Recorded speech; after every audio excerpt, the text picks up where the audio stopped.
Hello, everyone. This screencast is designed to walk students through the Analyze and Critique Historical Eras Level 1 and 2 formative for our unit on the 70s and 80s.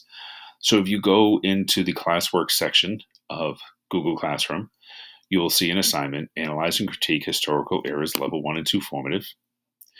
When you open up the doc that goes with it, you will see something that looks familiar as far as the formatting is concerned. You have in bold the various things that students need to do. The era of this time period, the contemporary United States, 1961 to the present. And then you have to pick an enduring theme from this list and type it here. Which theme do you think most closely connects with what we've talked about the 70s and 80s?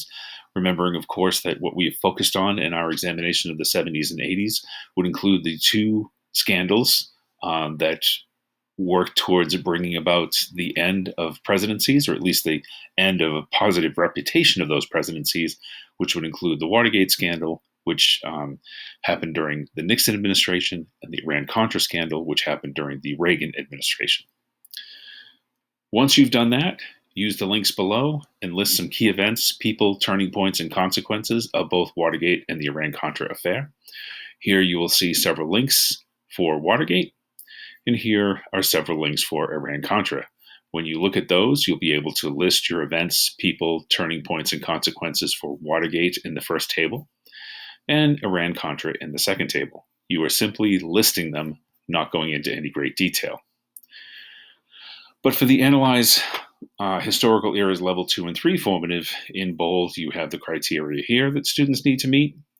And from the list of events, people, turning points, and consequences from the table you put up here, that you created up here, you're going to choose one in bold of the scandals, either Watergate or Iran-Contra, and elaborate on one person, one event, one turning point, and one consequence from whichever scandal you choose.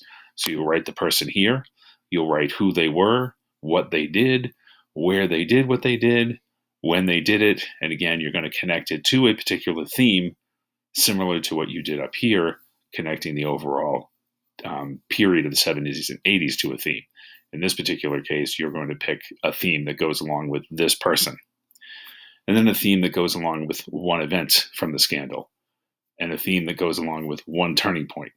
When you think about the turning point, you're going to say who was involved in the turning point, what was the turning point, where did it occur, when did it occur, and again, it's directly linked. This turning point is directly linked to one of the two scandals, either Watergate or Iran-Contra, whichever one you chose. And the same thing with consequence. All right, hopefully that explained everything for now. Please email me if you have any questions.